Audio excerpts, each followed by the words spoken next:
नमस्कार। इस वक्त हमारे साथ मध्य प्रदेश के पूर्व मुख्यमंत्री कमलनाथ जी जुड़ गए हैं। उनसे हम खास बातचीत करेंगे और उनकी व्यस्तताओं के बीच उन्होंने आज हमसे जुड़े हैं। सर, आपका स्वागत है।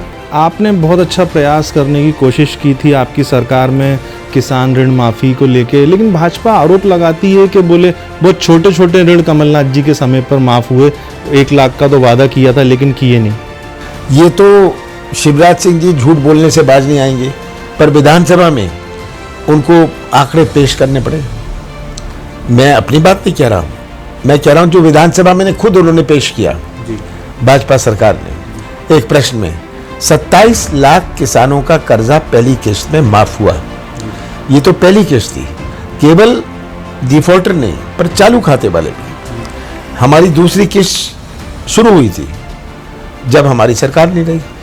मुझे याद है, मैं आपकी प्रेस कॉन्फ्रेंस भी रहा था। आपने बैंक से बात की थी किसानों के लिए, आपने उनके एनपीओ को लेके भी चर्चा की थी। आपके पास एक प्लान था, क्या वो पूरा नहीं हो पाया? समय कम मिला। समय कम मिला, बहुत सारे प्लान पूरे नहीं। इस बात का मुझे सबसे दुख है कि मैं मुख्यमंत्री नहीं रहा। इसका दुख नहीं है, मुझे दुख है कि जो मेरा स्वप्न था, जो मेरी सोच थी, जो मेरी योजनाएं थी, ये मैं लागू नहीं कर पाया, इसका क्रियान्वयन नहीं कर पाया। आपने छिंदवाड़ा मॉडल लाने की कोशिश की थी, आपने शुरुआत भी कर दी थी।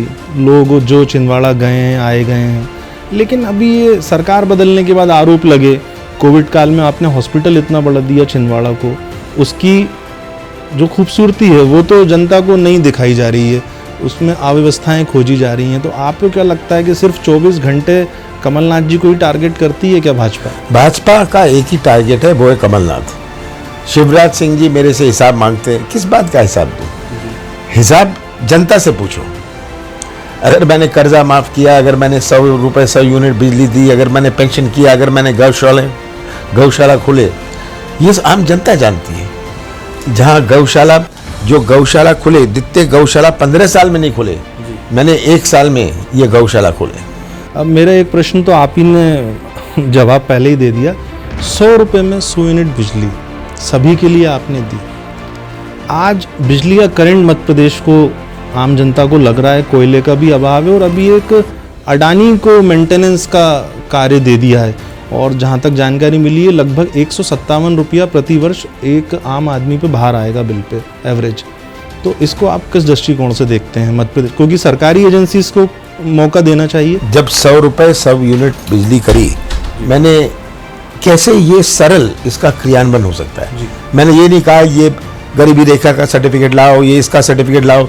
जिसका 100 रुपए, जिसका 100 यूनिट, उसको मिलेगा, ताकि साधारण था।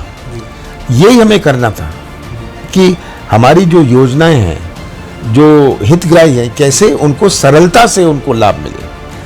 अब बिजली की संकट आई है मध्य प्रदेश में। ये तो कहते थे बिजली का सरप्लस है हमें। जी, सरप्लस स्टेट। आज बिजली के बिल कितने आ रहे हैं? आज बिजली के बिल, शिवराज सिंह जी घोषणाएं करेंगे, मैं वो करूंगा। ये सब खोखली घोषणाएं, ये बाज नहीं आते। 22,000 घोषणाएं कर दी 15 साल में। रेगांव में कॉलेज नहीं, 5 दफे घोषणाएं कर गए। बरगी का पानी नहीं, कितनी घोषणाएं कर दी। 15 साल से कुछ नहीं हुआ। अब कहते हैं 1.5 साल में मैं पानी पहुंचा दूंगा। तो क्या लोग मूर्ख हैं? आपने केंद्र में लंबा अनुभव है आपके पास। आप environment department, forest, urban development और रोड ट्रांसपोर्ट, मैं तो शायद नाम भी भूल रहा हूँ, विभिन्न आपके पास अनुभव का भंडार है। पेट्रोल, डीजल, बढ़ती महंगाई के अलावा आपने क्या वहाँ पर ऐसा पाया उस क्षेत्र में जो जनता, जिसके लिए जनता नर्मदा के किनारे होने पर भी जनता पानी के लिए तरस रही है, किसान तरस रहा है। हाँ, कुछ जगह तो पानी पहुंचा, पर ज्यादातर जगह पानी नहीं पहुंचा और नर्मदा किनारे है। जनता को ये बात नहीं समझ आती। तो ये गुमराह करने की राजनीति, ध्यान मोड़ने की राजनीति, जनता बहुत समझदार है। आपके कार्यकाल में आपने बड़ी रुचि दिखाई थी युवाओं को लेके। आपने एक योजना का क्रियान्वयन करने का प्रयास किया था जिसमें आपने कहा था कि मैं विदेशी कंपनीज को मध्य प्रदेश लाऊंगा, जिससे कि रोजगार की संभावनाएं भी बढ़ें। और आप शायद विदेश दौरे पे भी गए थे, लेकिन समय का कम रहा। अब अगर भविष्य में 2023 में आपके पास जनाधार आता है तो उन क्रियान्वयन आगे बढ़ेंगे। जरूर, मध्य प्रदेश की पहचान हमें विश्वास की पहचान बनानी है। निवेश तब आता है जब लोगों को मध्य प्रदेश में विश्वास होए। मध्य प्रदेश 5 प्रदेशों से घिरा हुआ है, जिसको तमिलनाडु केरला में अपना सामान बेचना है, वो क्या पंजाब और हरियाणा में अपनी कारखाना लगाएगा? वो उद्योग नहीं लगाता मध्य प्रदेश में, क्योंकि मध्य प्रदेश में विश्वास नहीं। तो मेरा प्रयास था कि मध्य प्रदेश की एक पहचान बनाएं। मध्य प्रदेश की पहचान माफिया से नहीं, मिलावट से नहीं, भ्रष्टाचार से ना होए। मध्य प्रदेश की पहचान होए जिससे लोग अट्रैक्ट होए। कोई मंदिर या मस्जिद में जाने से रोजगार के मौके नहीं बनने, ये तो निवेश आएगा, तभी तो ये रोजगार के मौके बनेंगे, व्यवसाय के मौके बनेंगे। आपने पूर्व में भी कई दफे चर्चा में कहा है, आपने शुद्ध के लिए युद्ध शुरू किया था। एक आम आदमी से लेके किसी भी वर्ग का व्यक्ति हो, उसको शुद्ध भोजन, शुद्ध वस्तुएं मिले। क्या माफिया वाकई में सिंडिकेट इकट्ठा हो गया था आपके खिलाफ? माफिया खिलाफ था। वो समझ रहे थे कि कमलनाथ को कोई पटा नहीं सकता, कमलनाथ को कोई दबा नहीं सकता। माफिया के खिलाफ मैंने मुहिम चालू किया, शुद्ध का युद्ध मैंने चालू किया कि आज जो मिठाई मिलती है उसमें कितनी मिलावट है। आज कुछ भी लें, आज मिलावट का कोई अंत नहीं था। तो शुद्ध का युद्ध बहुत, मैं सोचता हूँ, सक्सेस रहा। आपने एक बहुत बड़ा विषय उठाया था कोविड-19 के वक्त। आपने मृत्यु दर को लेके एक बड़ा आरोप भी लगाया था। वो मामला, उसके बाद आपके आरोप लगाने के बाद सरकार ने उस पर कोई जवाब गंभीरता से नहीं दिया। कोविड में मध्य प्रदेश में 2.5 लाख लोगों की मृत्यु हुई। ये मेरे आंकड़े नहीं है, ये शमशान घाट और कब्रिस्तान के आंकड़े हैं, हर जिले के। मैंने आंकड़े इकट्ठे करे और कहा कि इसमें 80%, पहले भी तो शमशान घाट में लाशें जाती थी, मैंने उसकी तुलना करी, 80% कोविड की डेथ थी। सरकार इसको दबाने छिपाने के प्रयास में रही।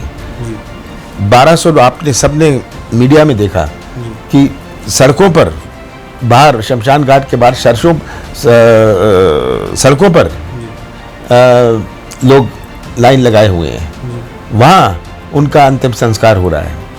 ये सब बातें सब लोगों ने देखी।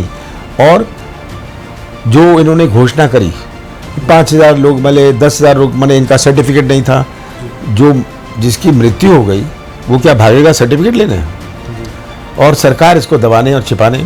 और मोदी जी ने तो कहा था 26 मार्च 2020 को मैं 20 लाख करोड़ रुपए दे रहा हूं। और ये मेरे आंकड़े नहीं है, पूरे देश में जो आंकड़े हैं, जो इंटरनेशनल मीडिया ने छापे हैं कि भारत में 50 लाख लोगों की मृत्यु हुई है।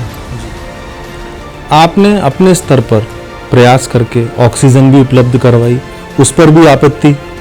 ये मेरे से जो बना प्रदेश के लिए मैंने किया। जहाँ इंजेक्शन की कमी थी, मैंने हजारों की संख्या में इंजेक्शन पहुंचाए। जहाँ ऑक्सीजन था, टैंकर की जरूरत थी, शिवराज जी ने मेरे से बात करी, मैंने टैंकर के मैन्युफैक्चरर से बात करी, टैंकर उपलब्ध कराए। मैंने तो शिवराज सिंह जी को सावधान किया। मैं 7 अप्रैल को छिंदवाड़ा में था और मुझे लग रहा था, जब मैंने सब अधिकारियों से बात करी कि ये दूसरा वेव आने वाला है, मैंने शिवराज सिंह जी से बात करी, उन्होंने इसे गंभीरता से लिया नहीं। अब छिंदवाड़ा में तो 1 घंटे ना ऑक्सीजन की कमी थी, ना इंजेक्शन की कमी थी, ना किसी दवाई की कमी थी। मेरे पास कोई जादू तो ना था, केवल दिलचस्पी थी, आपकी भावना थी, मेरी भावना थी। एक बड़ी चर्चा हमेशा रहती है, सवाल तो मैं कॉमन नहीं कहूँगा, आपने भरकस प्रयास किए, लेकिन उसके बाद भी कुछ लोग नाराज होकर चले गए। सिंधिया जी बीजेपी में चले गए, उनकी बात होती है। आपको लगता है सिंधिया जी के जाने से कुछ कमी अभी संगठन में, या आपको कोई ताकत कुछ कम पड़ी हो, या वापस वही कमलनाथ जी जो? देखिए, मुझे किसी की चिंता नहीं है। सिंधिया जी गए, वो उनकी अपनी राजनीति है, उनकी अपनी सोच थी। वो क्यों गए, किस लिए गए, वो आपको खुद जवाब देंगे। पर ये बात सही है कि सिंधिया जी ग्वालियर चंबल में उनका एक वजन था। ये वजन हमारे कांग्रेस के कार्यकर्ता, जो सब कहते थे कि सब चले जाएंगे, कोई नहीं गए, 10% लोग गए। शिवराज जी ने भी हाल ही में कहा कि कमलनाथ जी तो मंत्रियों से कहते थे चलो चलो, तो बोले उन्हीं मंत्रियों ने बोले सरकार को चलो चलो कर दिया। अब ये क्या सौदेबाजी हुई? मैं तो कहता था चलो चलो, जो जिनका काम नहीं होता था, जो लोग मेरे पास ट्रांसफर पोस्ट के लिए आते थे, उनको मैं क्या कहता? मेरे पास तो दिन में 24 घंटे हैं, 25 तो नहीं है। हमारे चैनल के माध्यम से हम मध्य प्रदेश को कोई जनता को संदेश देना चाहते हैं। मैं तो यही संदेश देना चाहता हूँ कि आप तस्वीर अपने साथ सामने रख लीजिए और सच्चाई का साथ दीजिएगा। सच्चाई ही मध्य प्रदेश के भविष्य को सुरक्षित रखेगी। हमारे साथ मध्य प्रदेश के पूर्व मुख्यमंत्री, मध्य प्रदेश कांग्रेस कमेटी के अध्यक्ष, वरिष्ठतम नेता कांग्रेस के कमलनाथ जी जुड़े थे। उन्होंने अपना हमें कीमती समय दिया। सर, उसके लिए धन्यवाद आपको। फिर दोबारा आपको जल्दी मिलवाएंगे किसी एक और शख्सियत से।